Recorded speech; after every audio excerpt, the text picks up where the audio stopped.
Planète, les infos. Avec Morgane Juvin, bonjour Morgane. Bonjour Julien, bonjour à tous. La Marseillaise a retenti à Paris aux Invalides. L'hommage national à Jean-Paul Belmondo a commencé depuis maintenant une demi-heure. Le président s'exprime en ce moment. Quelques minutes avant, Victor Belmondo, l'un de ses petits-fils, témoignait ces mots forts. Il est un soleil éternel. Près d'1 millier de personnes sont sur place, à l'intérieur et à l'extérieur, où des écrans géants sont installés.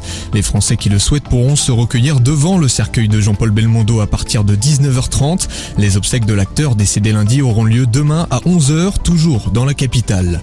3 blessés ce matin dans le Maine-et-Loire après une collision entre un car scolaire et une voiture. Vers 8h, l'accident a fait 3 victimes, 2 jeunes de 11 et 14 ans et la conductrice de 41 ans. Ils sont hospitalisés en Loire-Atlantique à l'hôpital d'Ancenis. Une soixantaine de collégiens étaient dans le bus. Ils se dirigeaient vers les 2 collèges de Santoso. Dans les vignobles, on entre dans la période des vendanges marquées cette année par une baisse de 30% des rendements, mais il s'agit d'une moyenne nationale. Dans certains secteurs comme le muscadet par exemple, on assiste à des baisses records de l'ordre de 80%. Nous écouterons à 18h le président de la Fédération des vins de Nantes. L'ancienne ministre de la Santé Agnès Buzyn est convoquée demain par la Cour de justice de la République. Elle est mise en cause dans la gestion de la crise sanitaire au tout début de la pandémie.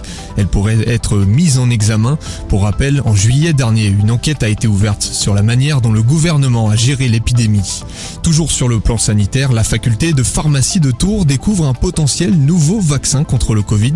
L'équipe de recherche a développé un vaccin par spray nasal. Autrement dit, la piqûre n'est plus nécessaire. Le vaccin serait à la fois efficace contre la maladie et contre la transmission du virus. L'intérêt est de bloquer ce virus dès son entrée dans le corps.